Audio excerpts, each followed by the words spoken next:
Welcome to Let's Talk.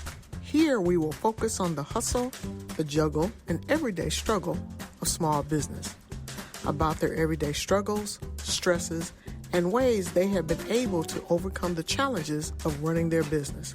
We welcome questions and comments, so please feel free to email us at admin@PlemonsCPA.com. We hope you enjoy, and above all, we hope it helps.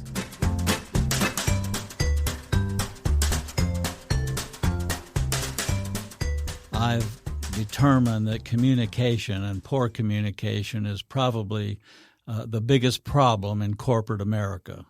A lot of problems would be solved if we had better communication. And so that's why I've studied this topic and am able to talk about it and teach it in seminars because it is so important.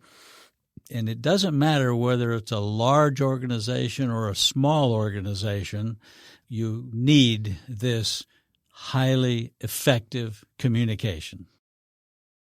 So many companies have done away with pensions, but now they have different programs. They still have defined benefit, which is similar to a pension. It's almost the exact same thing. But then they have a cash balance option.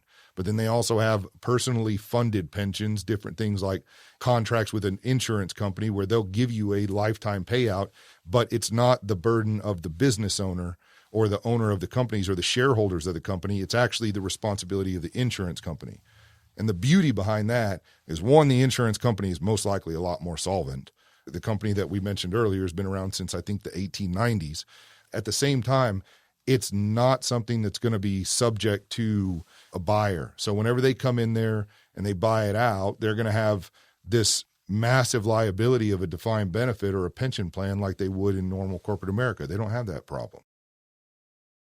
What we found out, and I've studied this in my MBA program and was interested in this, leadership, first of all, always involves followership.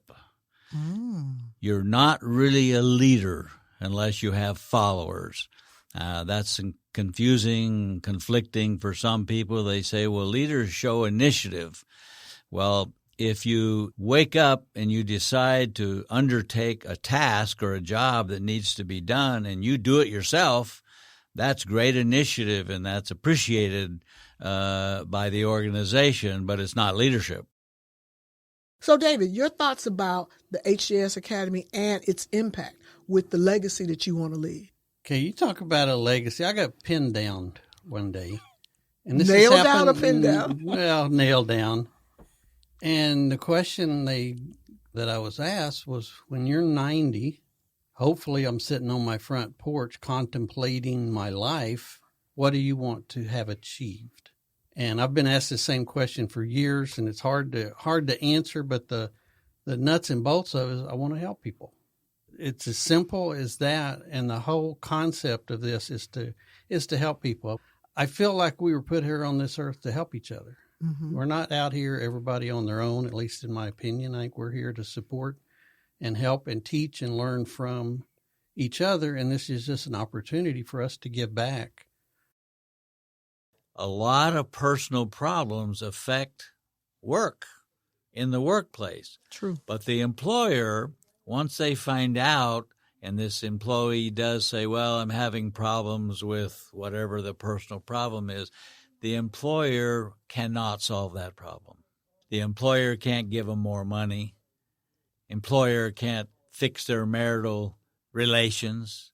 The employer needs to stay completely out of the personal lives of their employees because it's crossing the line.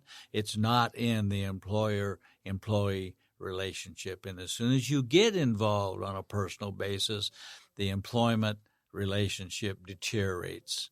And the employee is very confused. Are you my boss or are you my friend?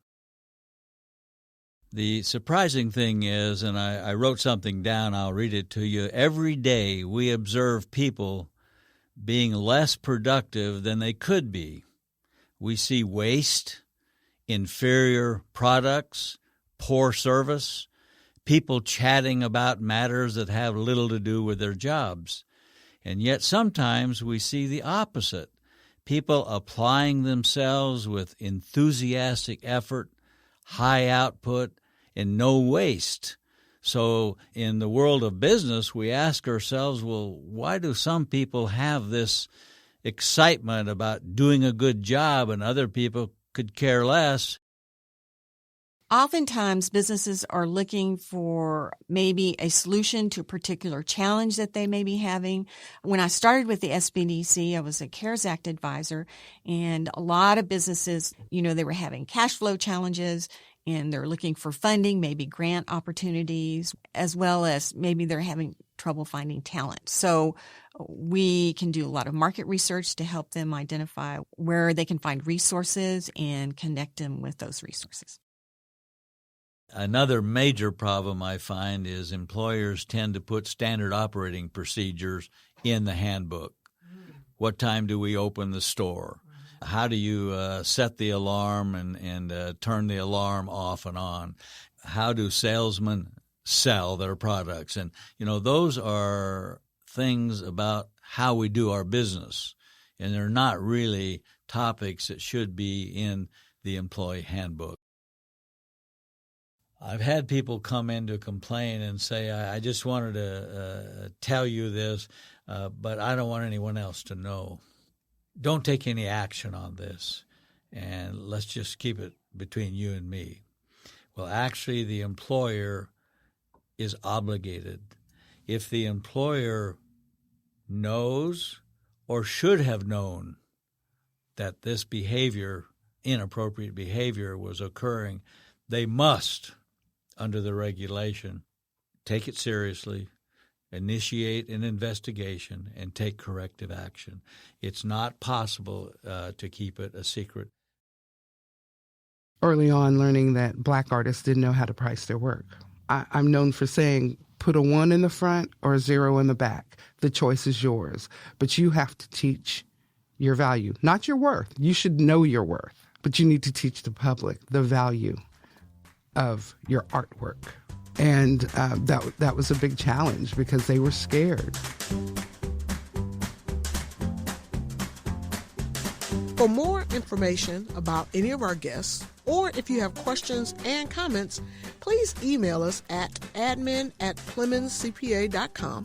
And don't forget to check out our website, PlemonsCPA.com, for upcoming events and workshops in San Antonio.